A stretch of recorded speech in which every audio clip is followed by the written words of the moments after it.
我去，真是见鬼了！我那么大桶炸鸡呢，还有披萨去哪儿了？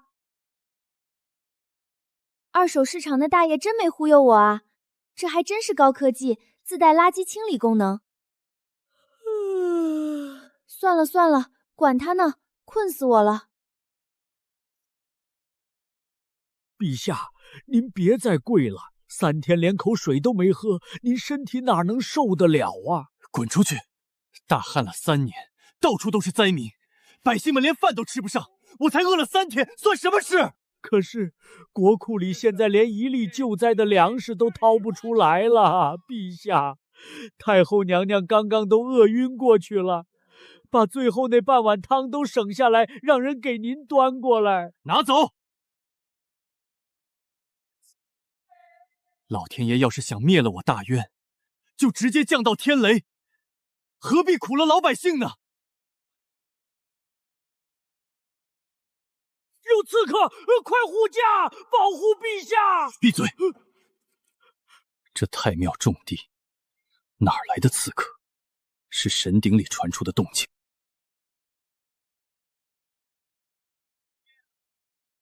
这是什么东西？陛下，太香了，这味道我活了60岁还从来没闻过。陛下千万别碰，这东西来路不明，长得也古怪，怕是有剧毒，让我先给您试毒。起开！大渊都快没了，就算是毒药我也认了。陛下，您怎么流眼泪了？难道是毒发了？太好吃了！天下居然有这么好吃的东西！天不亡我大渊，这是神仙赏赐的仙食。福伯，快，把这神仙赐的仙食拿去后宫，分给太后，再去通知外头的大臣们，神仙显灵了，咱们大渊有救了！烦死了！到底哪个倒霉蛋发明的星期一？真该把他踹进外太空去。空了，我昨晚难道梦游去扔垃圾了？算了，打工人哪有闲工夫研究未解之谜？万恶的王八皮，一天让我做3个 PPT， 祝你早日秃顶。吃吧吃吧，神奇的垃圾桶，你要是真有超能力，最好把我们老板也一块吞了。陛下，太后娘娘刚吃了点那个神饼，现在气色好多了，连咳嗽都停了。这是神仙赏赐的圣物，上面还印着神仙的长相。马上叫人用紫檀木做个盒子，供在太庙最高处。老奴遵旨。只是外头那些大臣们闻着味儿，都在大殿外面磕头呢，求陛下赏一滴神仙鸡的汤汁。告诉他们，神仙的食物吃完了，想再要神恩，就给我诚心祈福。神明又显灵了，陛下您慢点儿，当心啊！这难道是传说里的苹果？这种仙果只有在古书里才写过啊！这料子这么薄，颜色还这么粉，绝对不是凡间的物品。上面居然还有墨迹。陛下，神仙降下什么旨意了？字迹有点怪，缺横少数的，但勉强能认出几个。万恶的王拔皮，一天让我做3个 PPT， 祝你早日秃顶，掉进黑洞。陛下，这个王拔皮是个什么妖怪？肯定是祸害天界的大妖，神仙正在跟着妖怪拼命呢。神仙为了救咱们大渊，分心赐下仙食，现在却被那王八皮用 PPT 这种恶毒阵法困住了，还要面临秃顶和黑洞的灾难。天哪，神仙有难了！别哭了，神仙虽然在天界，但咱们大渊的人绝不能干看着。福伯，准备纸笔，我要给神仙回信。另外，去把我寝宫柜子里的龙脉古玉拿过来。陛下万万万不可啊！那古玉可是老祖宗传下来的。糊涂！神仙给了咱们活路，一个物品算什么？只要能帮神仙，我就是把这江山送出去也行。赶紧去！累得我都快脱相了。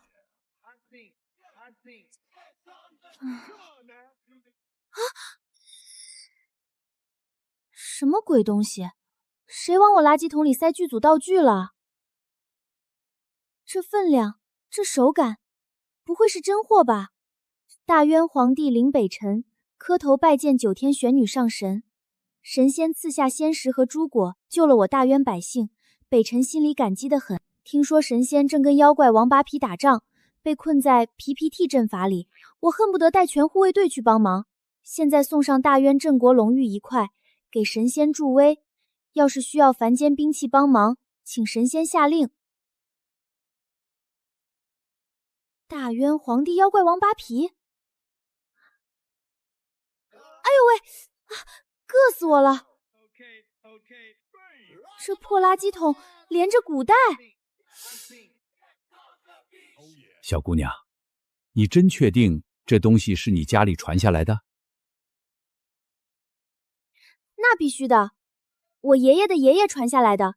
您就直说能当多少钱吧。这玉的质地，这成色，还有这雕工，更吓人的是，这上面雕的可是无齿金龙，古代这可是要诛九族的死罪，除非这是皇室御用的东西。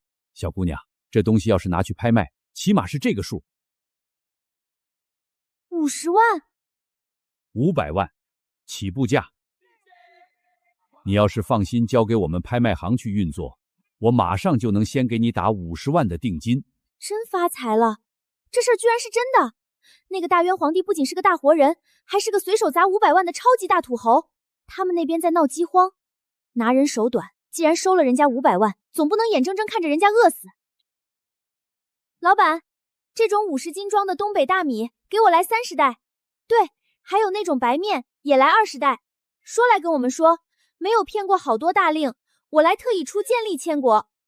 压缩饼干有多少要多少，红薯、土豆一样给我装几拔袋。对对对，还有那个红烧牛肉面来5箱。妹子，你买这么多是要开超市啊，还是要进山里躲灾去啊？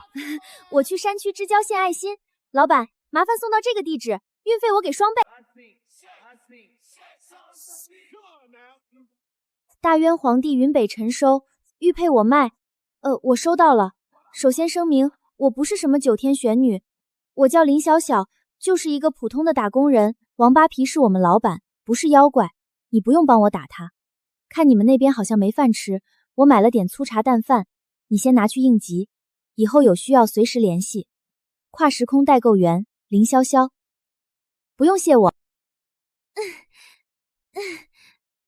这桶口这么小，能塞得进去吗？我去，真神了！来吧，本仙女今天就给你们表演个天降神粮。陛下，您先回宫休息吧。神仙这会儿估计正跟那王八皮斗法呢，顾不上咱们凡间了。不行，我得在这儿等。大渊的百姓熬不住了。要是神仙真不管咱们大渊了，我就在这太庙里给列祖列宗谢罪。怎么回事？地龙翻身，地震了！不是，你看上面。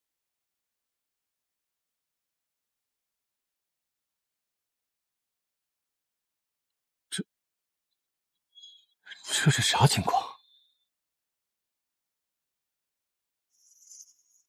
米，是白花花的大米呀，陛下！这米真甜，我活这么大，在御膳房都没见过这么白、这么干净的米呀！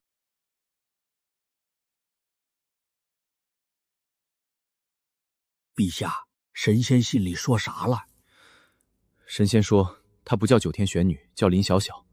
他说自己只是个普通的打工人，还说王八皮不是妖怪，让我不用帮他打。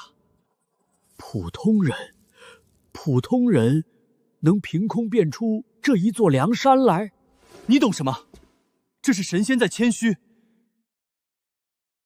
北辰多谢小小上神赐粮，上神大恩大德，北辰一定带着大约百姓天天为您祈福，祝上神早日除掉邪神王八皮。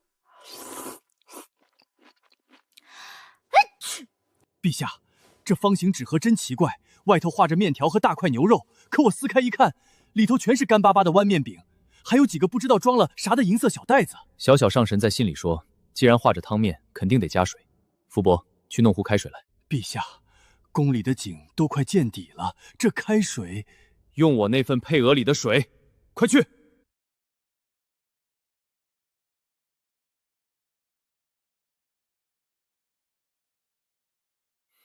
差不多了，打开看看。遵命。老天爷呀，这是什么神仙肉汤？我在御膳房闻了一辈子肉味，连这味道的一点皮毛都比不上，香得我骨头都要化了。什么味道？肉，是肉汤的味道，是从太庙里飘出来的。陛下在里面吃什么？臣饿呀！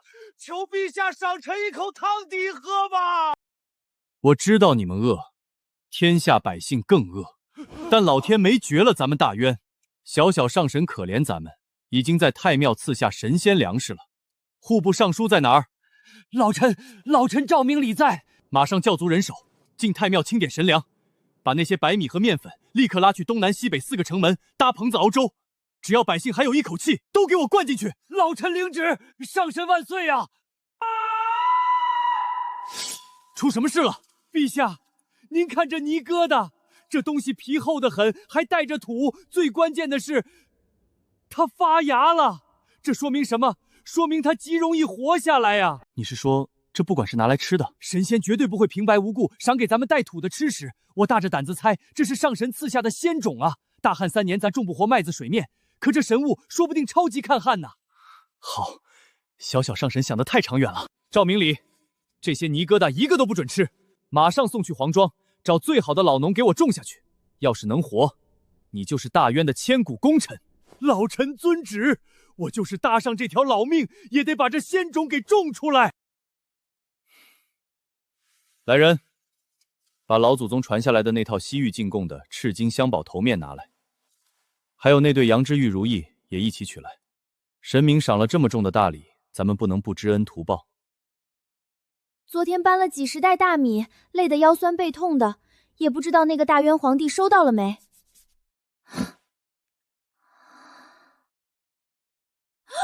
我的妈呀！小小上神亲启，大渊百姓勉强保住命了。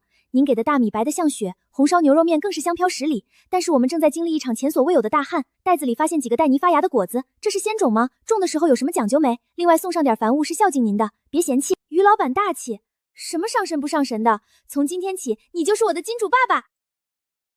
渝北辰收，金子收到了，特喜欢。那个带泥的叫土豆和红薯，确实是种子。既然你们那儿大旱，我今天去给你们搞抽水机和化肥，等我好消息。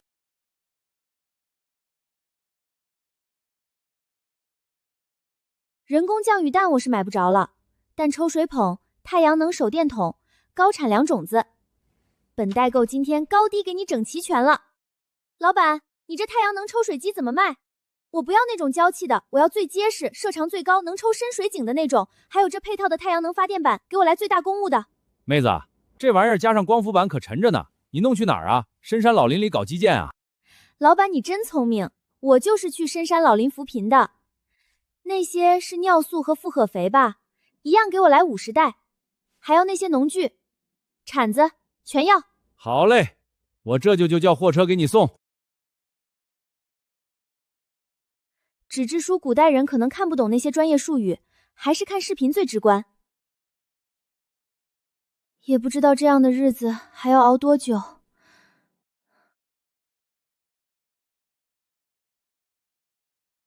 英北辰收，金主爸爸，那个黑色玻璃板桩叫太阳板，放在太阳底下暴晒就能产生雷电之力。那个铁疙瘩叫抽水机，把它扔进你们干涸的深井里，连上黑板子就能把地下深处的水抽上来。至于那个发光的方块叫平板电脑，按右边的长条键就能亮，照着视频里学种地就行。林小小。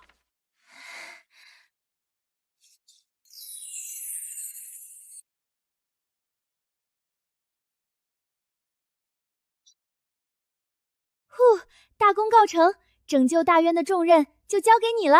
陛下，上神说今夜会降下人工降雨神器，老臣这心口跳得厉害，也不知是何等夺天地造化之物啊！肃静，别惊扰了上神施法。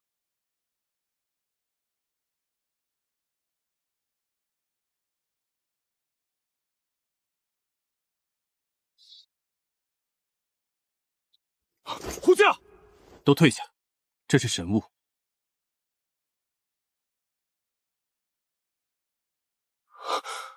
陛下，上神降下了什么东西？这是能抽地下深水的抽水铁兽，还有能吸收烈日之光的巨雷玄冰板。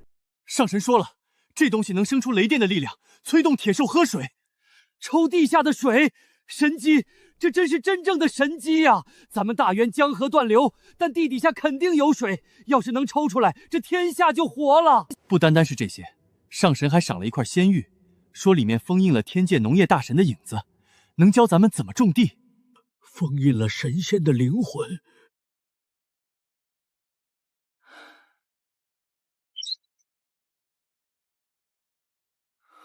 欢迎收看本期《农业致富经》。今天我们要为您讲解的是北方干旱地区土豆的高产种植技术。绿油油的田地，是水，是活生生的庄稼呀！陛下，您看见了，那是仙境啊！传我旨意，立刻把神机运往皇家大庄，连夜挑选最聪明的工匠和农夫。明天清晨，我要亲自在皇庄祭天，开启神机，引地下水出来，救咱们大渊的百姓。黑板子都对准太阳了吗？回陛下，12块板子全铺开了，正对着太阳呢。铁鸽子放进井底了吗？用最粗的麻绳吊到井底了，按上神的吩咐，电线也都接好了。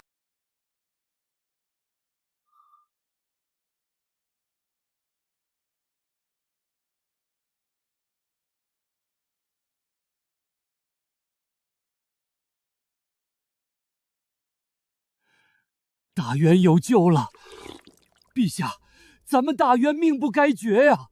有这水，上神赐的种子就能活了。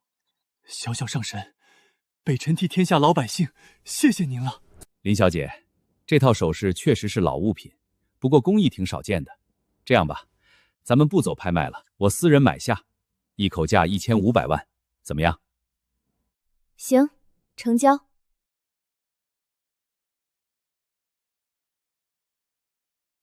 大哥，就是他。王老板说他手里可能有好货，还没背景，咱们跟紧点，找机会会动手。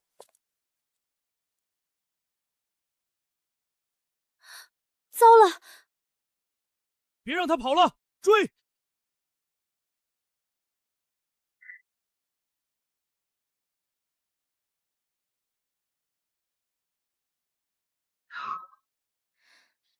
玉北辰，水泵好用吗？我今天把首饰卖了一大笔钱，能买好多粮食和种子，但是我遇到麻烦了，今天买点换人参的东西，这2天不敢出门了，你们先省着点吃。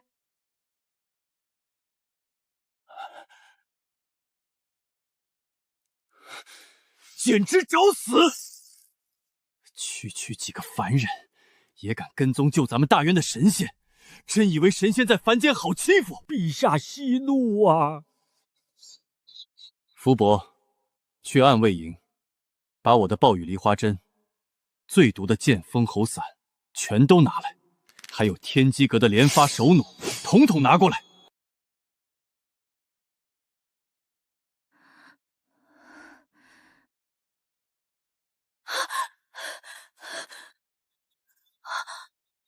这是什么东西？小小上神亲启，凡间蝼蚁敢惊扰您，我恨不得带10万铁骑过去。这是连发神弩和暴雨梨花筒，都上好膛了。白瓶是10香软金伞，红瓶是剑锋喉，给您当防身法器。好家伙，准备的这么全，这皇帝真把我当冷血杀手了啊！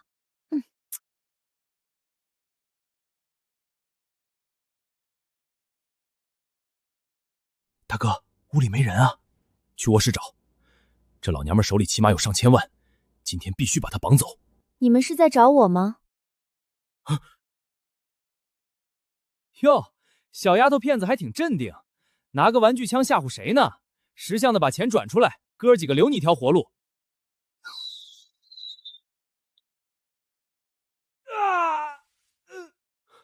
大哥，老子弄死你！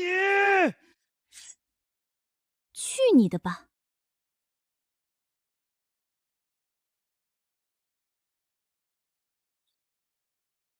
呼，大元朝的黑科技果然名不虚传。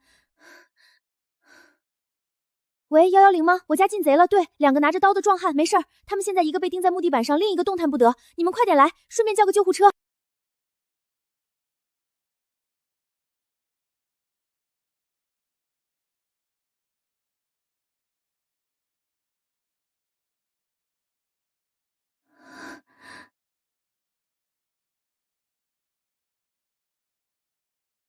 林小姐，你确定这把工艺品手弩是你从古玩市场买来防身用的？对啊，保安叔叔，我也不知道这玩意儿威力这么大，我这属于正当防卫吧？算，当然算。这两个家伙是 A 级通缉犯，你不仅是正当防卫，回头估计还得给你发个见义勇为奖呢。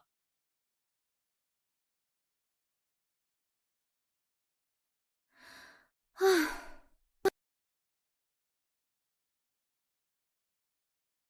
危险总算没了。既然金主爸爸这么给力，连大内暗器都给我送来了，我不送点任何的跨时代装备，简直对不起他那声小小上神。老板，给我拿你们这里最好的军工级高倍望远镜，要那种能看清几公里外蚊子腿的，还有红外夜视仪，也给我来2个。这台工业级无人机能飞多高？续航多久？防风防水吗？美女懂行啊，这是最新款抗8级大风，能飞5000米高，续航50分钟，还带热成像和夜视功能。不过价格嘛……刷壳，顺便给我拿10块备用电池和太阳能充电屋。营北辰，危机解除了，你的连发神弩和软金伞简直是神兵利器。那2个毛贼已经被凡间的捕快抓去大牢了。为了感谢你的救命之恩，我给你送去2样天界的法宝。第一个叫千里眼，放在眼睛上能看清10里之外的敌军动向。第二个叫神鸟，把它连上平板电脑，它就能飞上天，替你俯瞰整个大渊的江山。使用教程我已经下载到平板里了，你的专属袋，小小。报，启奏陛下，北蛮单于趁我大渊3年大旱，国力空虚，亲率20万铁骑已经连破我北境3城。如今大军已经逼近雁门关，守关将士所剩无几，雁门关快守不住了。什么？北蛮狗贼竟然趁火打劫！可是陛下，咱们大渊的将士饿了3年，现在连刀都举不起来，拿什么去挡那20万吃饱喝足的北蛮铁骑呀？难道老天真的要灭了我们大渊吗？陛下，陛下，太庙神鼎里又有神仙的掉下来了。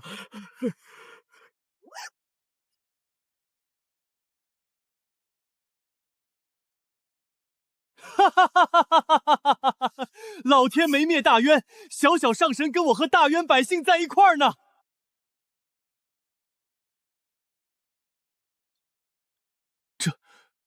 这就是天界的千里眼吗？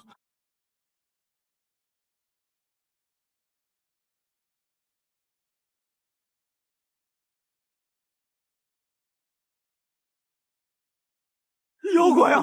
不，神鸟，那是天上的神鸟啊！诸位大臣，小小上神已经把千里眼和9天神鸟送过来了。北蛮那20万铁骑算什么？在神仙的眼睛底下，他们就是一群土鸡瓦狗。传我旨意，兵部立刻给我把京城最后的3万禁军全部集合起来。这回我要亲自御驾亲征，带着上神送的神器去雁门关，把北蛮狗贼全杀光。20万骑兵对3万步兵，在冷兵器战场上，这完全就是碾压啊！不行，我得再弄点硬核的装备过去。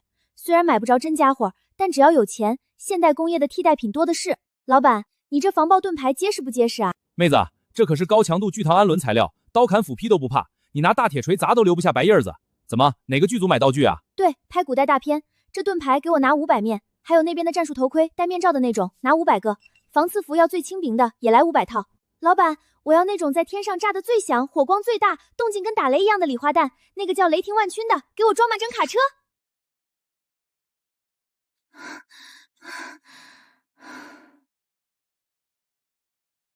打仗不能光靠看，我还给你准备了3000套玄武战甲、琉璃神盾和黑铁战盔。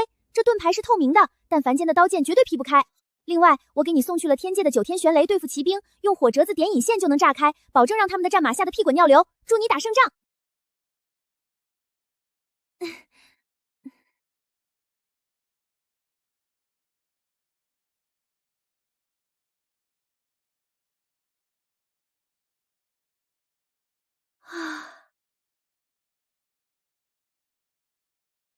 皇上，您万金之躯怎么能来这种危险地方？北蛮明天就要发动总攻了，末将拼了这条命也得护送您冲出去。冲出去？我的江山和百姓全在这儿呢，我还能退到哪儿去？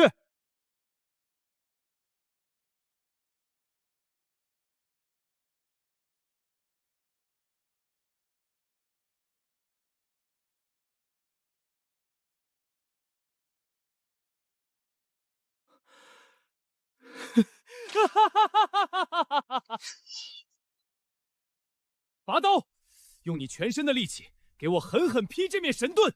皇上，这绝对不行！我恕你无罪。砍！谁敢不听令，立刻砍头！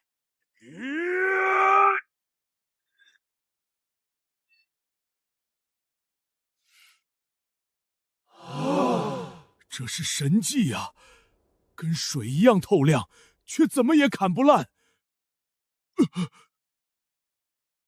传我命令，马上挑出500个最厉害的敢死队，换上萧萧上神送的玄武战甲和黑铁战盔，拿着琉璃神盾。今天半夜，我亲自带兵去掀了他们的军营。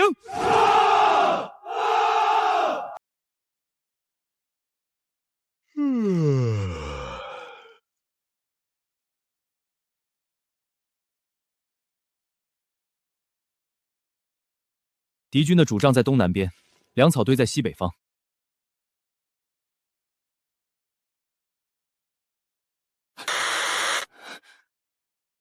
大渊的弟兄们，小小上神在天上看着咱们呢，今晚没有退路，跟我杀！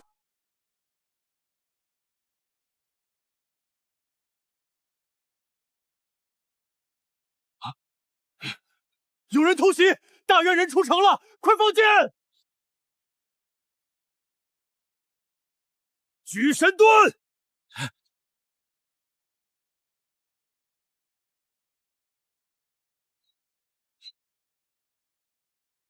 这不可能，他们连刀枪都刺不进去，这是什么鬼啊！点燃9天玄雷！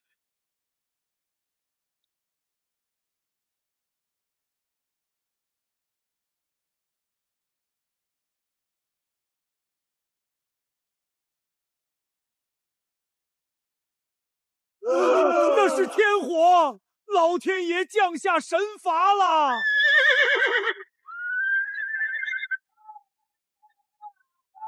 别乱跑，赶紧上马迎战！迎战啊！上神降下9天玄雷，北蛮倒行逆施，这是遭了天谴了！放下武器投降的不杀！快跑啊！大渊有神仙保佑，他们刀枪不入，还能召唤天雷！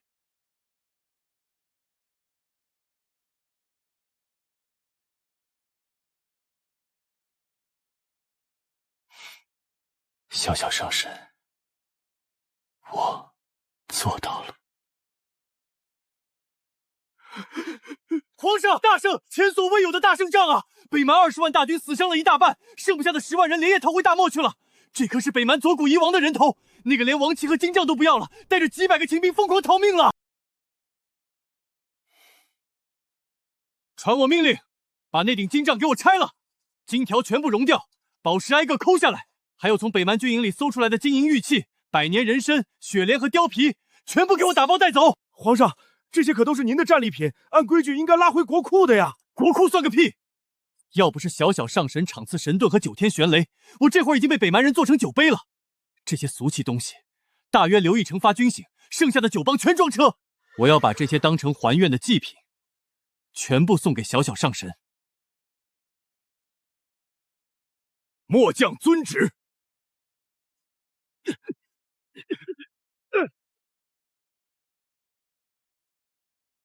小小上神轻启，9天玄雷一响，敌人全化成烟了。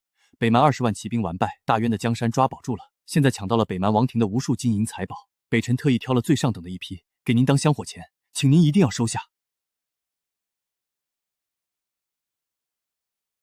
往大鼎里抬，一直放，不要停。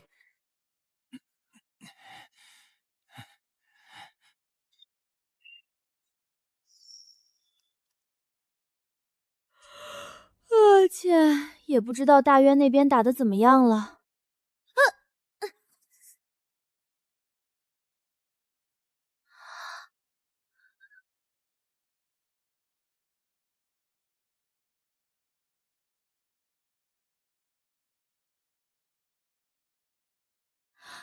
哎呦喂，真是纯金啊！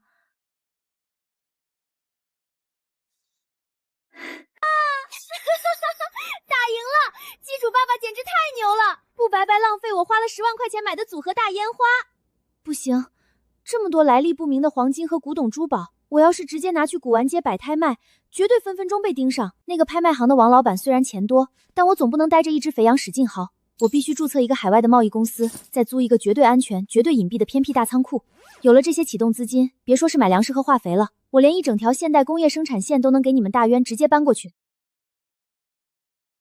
林老板，您看这场地还满意吗？监控360度没死角，绝对安全。挺满意的，签吧。1年租金200万，对吧？我一次性付清。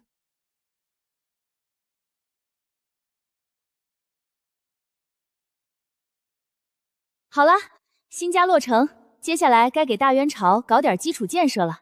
打赢了仗，肯定要搞战后重建。大渊现在最缺通讯，在战场上用大喇叭吼太掉价了。营北辰，恭喜打胜仗，战利品我收到了，非常满意。为了庆祝，我给你送来一批千里传音法器，只要按住黑鞋子侧面的按钮说话，相隔几十里也能听见。我还放了信号塔，架在京城最高的地方，就能全程通话，全能代购小小。打完仗肯定有伤员，这些消炎药绝对能救命。至于水泥，要想富，先修路嘛。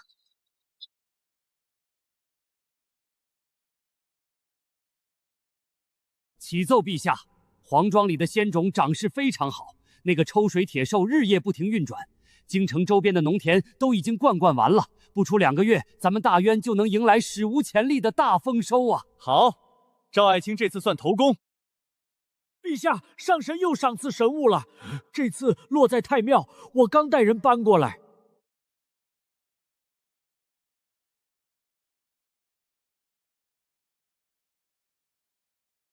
千里传言法器，相隔几十里，声音就像在耳边一样。你带上这个法器，骑快马出玄武门，一直跑到10里外的西山大营，在那边等我的旨意。臣遵旨。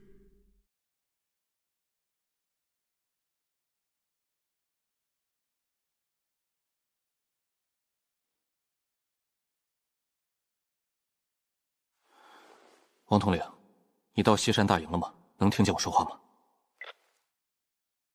陛下，臣在西山大营，臣听见了，陛下您的声音就在臣的手心里。天哪，这法器里难道藏着陛下的分魂吗？千里传音，真的是千里传音！老天爷啊，这种仙家法术竟然真的降临凡间了！天佑大渊，老天保佑咱们大渊呐！王统领，马上集合兵马，把上神赐下的仙粉运去修补城墙。我要让咱们大渊的江山坚固的没有任何人能打破。有了小小上神的支持，我不光要让大渊的老百姓吃饱穿暖，我还要让咱们大渊的骑兵踏平四周所有的强敌。我要让太阳和月亮照到的所有地方，全都传颂小小上神的名字。尚书大人，这泥浆子真能铸成？咱们平时都是用煮熟的糯米汁混着土，这粉末掺点水，一点粘性都没有，真能挡得住北蛮的攻城锤？小声点，上神给的东西，图纸上说这叫水化反应，是高温烧出来的结晶。咱们照着做，等够12个时辰就行。皇上驾到！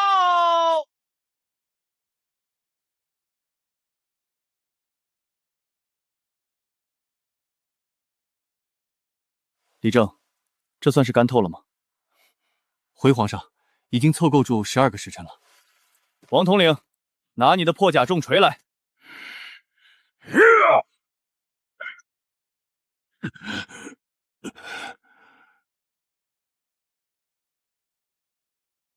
这不可能，都没裂开，这硬度完全不讲道理啊！哈哈，好一个晶体结构，好一个水化反应！传我的旨意，马上在京城郊外找地方，照着上神给的图纸建大高炉，就算把旁边的石灰岩都挖空，也要给我不停地烧出这种仙粉。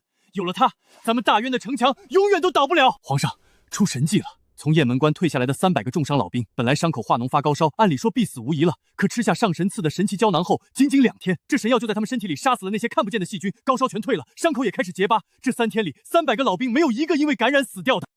细菌、水化反应、全能代购、金主爸爸，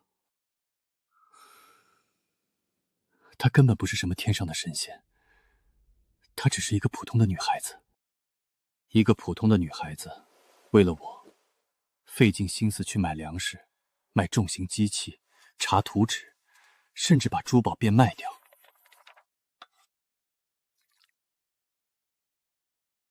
小小，金银这种俗气的东西，怕脏了你的眼睛。水泥和仙药的恩情，我死10000次都报答不了。今天亲手画了一幅寒梅图，用来表明我的心意。另外附上大渊开国的宝贝东海夜明珠1颗，这颗珠子晚上能发光，冬暖夏凉。希望它能代替我，永远陪在你身边。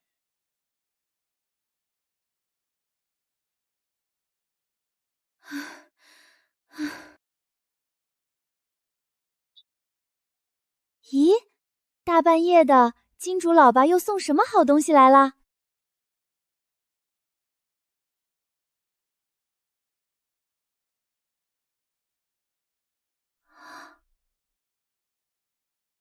这家伙怎么突然走起深情文艺路线了？我的天，这要拿去拍卖，估计能把首付的底裤都掏空吧。不行，这是人家送的私人礼物，绝对不能卖。他连表字都告诉我了，还送了亲部画，我该回点什么呢？你不是一直把我当9天仙乐女吗？今天就让你看看你们家上神到底长啥样。收到了你的画和夜明珠，我很喜欢。我不懂古诗词，这是我的画像。看清楚啦，我只是有一个普普通通的女孩子。你的朋友，林潇潇。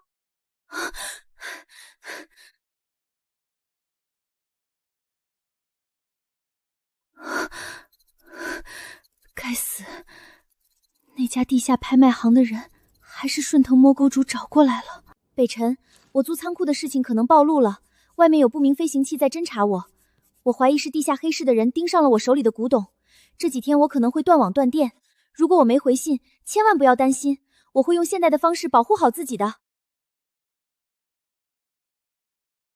皇上，太庙刚送来的。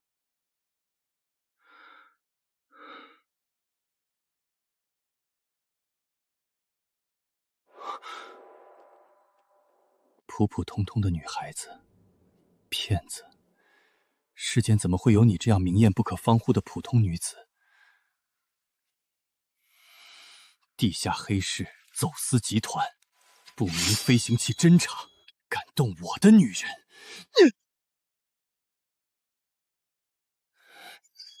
来人，传工部尚书李正，按卫营大统领进宫。李正，大内武库里最精巧、最要命、不用人就能触发的纯机械暗器是什么东西？回皇上，是前朝刘魂匣，靠金刚弹簧和齿轮驱动，一碰到就能瞬间射出几百根催了麻药的钢针，帝王连一匹烈马都能绞倒。只是这东西太重，造价也太高了。给我统统搬出来！大统领，去国库，把最容易携带、最值钱的极品歌缺红宝石、绝世金条给我装满3个大箱子。小小，千万别慌。北辰虽然不能跨越时空去保护你，但万物都有价格。这些墨家机关是大渊最顶尖的手艺，布置在门窗上就能解决强敌。更重要的是，那3箱金银珠宝，在任何凡人世界，钱财都能通神。用这些钱去雇你们那个时代最顶级的死士、最强大的护卫。要是有人敢伤你一根汗毛，我发誓，就算耗尽这大渊的国力，我也要把那个地下黑市碾成粉末。北辰。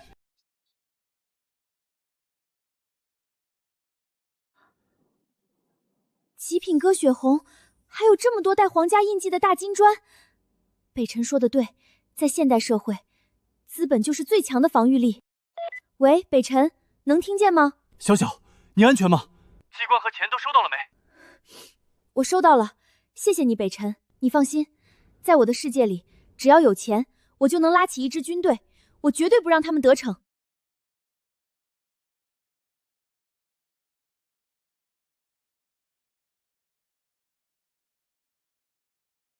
这女的手里有几个亿的顶级古董，老板发话了，活要见人，东西全带走。老大，外边这电源断不了，他们里面有独立的柴油发电机，而且……我操！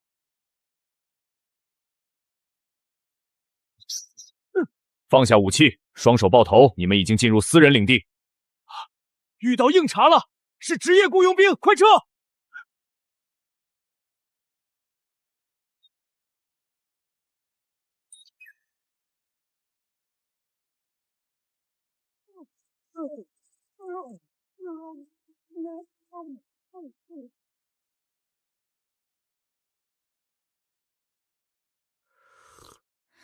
北辰，危机解除了，你的机关很管用，加上我雇的保镖，他们被一网打尽了，警察已经来洗地了。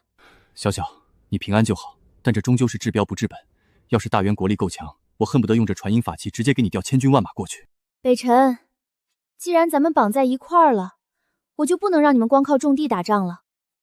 水泥和消炎药只是个开始，北蛮虽然退了，但随时会打回来。冷兵器拼认命太亏了。我要送你一个能彻底改变世界格局的东西。北辰，打开那本叫《基础物理》的书，从今天起，别搞什么糯米灰浆修城墙了，咱们直接跳级。我要大渊朝在5年内进入蒸汽时代。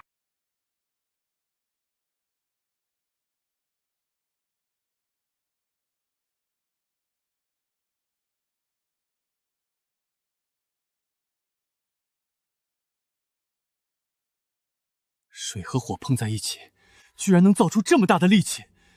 小小，我明白了，我会掏空大渊国库，建大窑，炼金刚。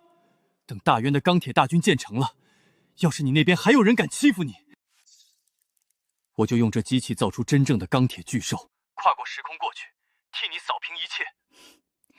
好，我等你。尚书大人，这上面画的原子、分子到底是什么东西啊？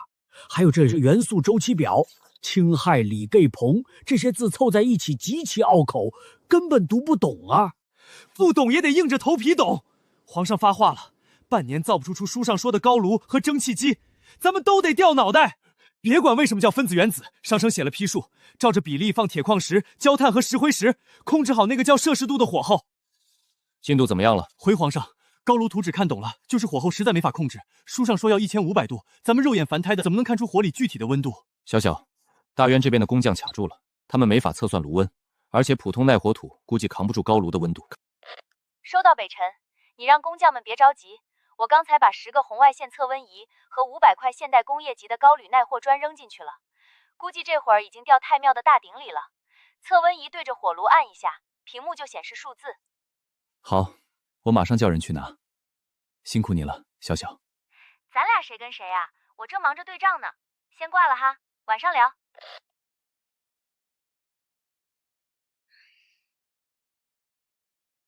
北辰，睡了吗？还没，再看你送的金属有理基础。你那边还好吗？那些捣乱的人又去惹事了吗？被我雇的安保团队打成了筛子，短时间内不敢来了。北辰，你真打算在大约搞工业革命啊？那可不是1、2天能弄成的。我既然答应了保护你，就绝对不会反悔。你的世界很繁华，但也到处是危险。我只有让大约拥有超越人体血肉的钢铁力量，才有资格给你当后盾。北辰，你那天送我的画，我挂在卧室了，还有那颗夜明珠，我放在了床头，很亮，也很温暖。这是我这辈子收过最珍贵的礼物。那张照片，我也一直贴身带着。小小，大渊的梅花快开了，等国家安定，炼出钢铁那一天，我多希望能和你一起看看这万里江山。晚安，北辰。Boss， 有紧急情况。怎么了，马克？昨晚又有人闯进来了。物理防线没事，但我们的网络专家在暗网上截到了一条高额悬赏，那个走私集团头目开出了500万美金，要买您手里的货源渠道，生死不论。现在至少有3个国际顶尖的雇佣兵小队正在往这座城市集结。马克，靠你们小队的火力，能防得住吗？靠现在的攻势，坚持48小时没问题。但我们是私人安保，不能用重武器。如果对方用火箭筒或者大口径狙击枪打消耗战，仓库被攻破只是时间问题。如果我提供无限的资金支持呢？我出5000万美金。马克，用你的人脉反向悬赏，去挖出那个黑市投入的真实身份和老巢。他想抢我的货源，我就先用钱买他的人头。Boss， 只要钱到位，就算他躲在地下室，我也能把他的坐标给您扒出来。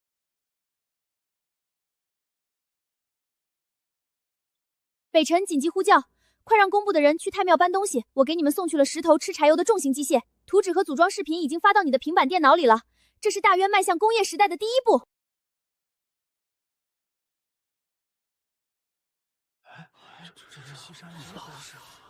这种平滑的切口，绝对不是靠人力能打出来的。别感叹了，马上照着平板仙域里的影像给我组装起来。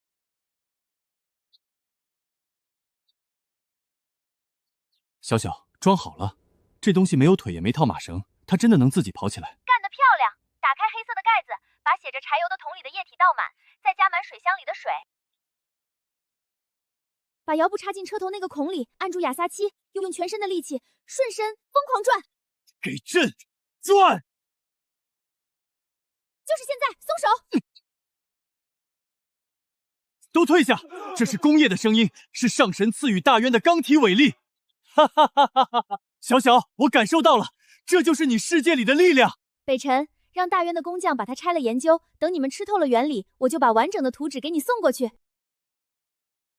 老板，好消息，您在暗网发详项悬赏，才过了48小时就有结果了。这是顶级杀手组织叶修发来的确认视频，黑市巨楼毒蛇就是悬赏您的那个人，10分钟前被他最信任的保镖杀了。5000万美金足够买下这世界上99%的人的忠诚。现在针对您的悬赏全撤了，城里的雇佣兵正在往外撤。钱比枪炮管用，马克，把尾款打给叶修。另外，你们小队的安保合同，我堆加3年，薪资翻倍。多谢老板，我们一定死死保住这里。不过，叶欧清理毒蛇金库时发现个奇怪的东西，当赠品用无人机扔到咱们仓库外面了。这怎么可能？叶优的人说，毒蛇花价悬赏您，是因为他们截获了您当初卖玉佩。根据数据分析，他们认定您手里一定握着跨越史前高等文明遗迹。北辰给我的那块完整的龙玉，早就锁在银行最高级皮眼柜里了。那这半块是从哪儿来的？难道这个世界上还有其他连接着大渊朝的通道？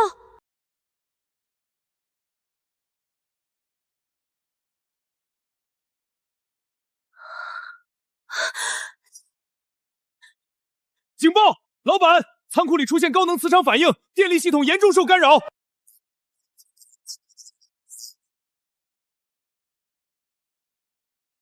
北辰，怎么回事？你那边送什么东西过来了吗？小小，我什么都没干。太庙的顶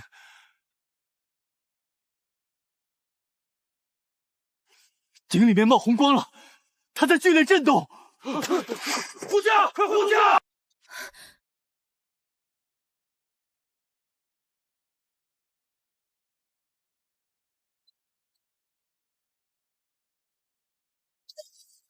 空间喜点，它要变成一扇真正的门了！